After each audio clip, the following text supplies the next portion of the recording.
بسم اللہ الرحمن الرحیم۔ کسی زمانے میں ایک چور تھا۔ وہ ایک بادشاہ کے محل میں چوری کے ارادے سے گیا۔ رات کا وقت تھا اور محل کے ایک کمرے سے بادشاہ اور اس کی بیوی کی گفتگو کی آواز آ رہی تھی۔ وہ کھڑے ہو کر سننے لگا۔ اگرچہ ایسا سننا غلط ہے، ناجائز ہے، چوری ہے، لیکن چور تو چوری ہی کرنے آیا تھا، تو اسے سننے میں کیا چیز مانے ہوتی؟ آخر وہ چور ہی تو تھا۔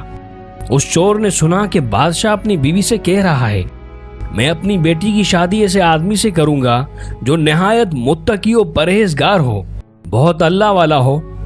جب چور یہ باتیں سن رہا تھا تو اس کے دل میں خیال آیا، کیوں نہ میں کچھ ایسا بن کر دکھاؤں کہ بادشاہ میرے ہی ساتھ شہزادی کی شادی کر دے۔ دل میں ایک حرص پیدا ہو گئی۔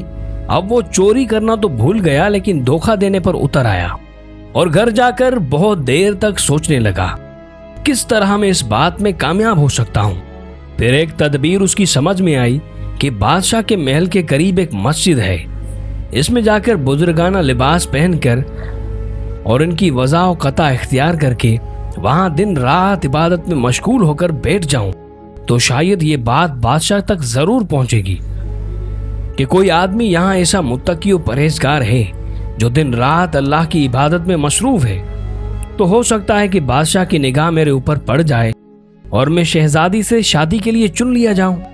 یہ اس چور کا ایک نہایت حقیر اور ذلیل دنیاوی مقصد تھا جس کے لیے اس نے یہ ارادہ کیا۔ پھر اس نے اپنے پروگرام کے مطابق بزرگانہ لباس و پوشاک وضع و قطع اختیار کر کے اس مسجد میں جا کر نمازوں پر نمازیں، ذکر و تلاوت، مراقبہ سب شروع کر لیا۔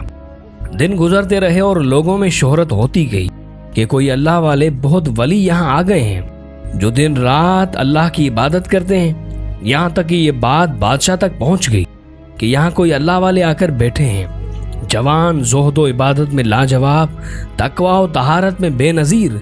جب بادشاہ کو یہ بات معلوم ہوئی تو انہوں نے اپنے ارادے کے مطابق غور و فکر شروع کر دیا کہ شہزادی کے لیے جو سوچا تھا اس کے لیے اسی کا انتخاب کیوں نہ کر لیا جائے۔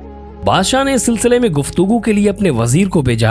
وزیر اس شخص کے پاس مسجد پہنچا اور باادب ہو کر اس سے کہا، میں آپ کی خدمت عالیہ میں بادشاہ کی طرف سے پیغام لے کر آیا ہوں۔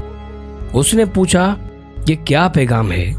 وزیر نے بتایا کہ بادشاہ نے کئی سال پہلے یہ فیصلہ کر لیا تھا کہ وہ اپنی بیٹی کا نکاح ایک ایسے شخص سے کریں گے جو بڑا متقی و پرہیزگار ہو، اللہ والا ہو، اور وہ اس کی تلاش میں تھے۔ ان کی جو نظر گئی تو نظر انتخاب آپ پر آ کر رک گئی ہے، لہٰذا بادشاہ نے مجھے بھیجا ہے کہ اس سلسلے میں آپ سے گفتگو کروں۔ یہ شخص جو دراصل اس تمنا اور آرزو میں یہاں آ کر بیٹھا تھا بہت دیر تک وزیر کی گفتگو سنتا رہا۔ اس کے بعد اس کی آنکھوں سے آنسو جاری ہو گئے۔ وزیر نے پوچھا کہ کیا بات ہے؟ تو کہنے لگا کہ آج جو پیغام لے کر آپ آئے ہیں یہ پیغام مجھے منظور نہیں ہے۔ وزیر نے کہا کہ کیوں منظور نہیں ہے؟ اس شخص نے کہا کہ دیکھیے، میں صاف صاف بات آپ کو بتاتا ہوں کہ میں اصل میں ایک چور تھا اور ایک مرتبہ بادشاہ کے محل میں چوری کے ارادے سے گیا، پھر جو کچھ بھی ہوا اس کو سنایا، اور اس کے بعد اس چور نے کہا کہ میں نے یہ تو وضع و قطع اسی حرص کی وجہ سے اختیار کی تھی، لیکن میں یہاں آ کر بیٹھا تو میرے خدا نے مجھے اپنا بنا لیا۔ اب بس اس کے بعد مجھے اور کسی کی ضرورت نہیں، میرے لیے میرا خدا کافی ہے۔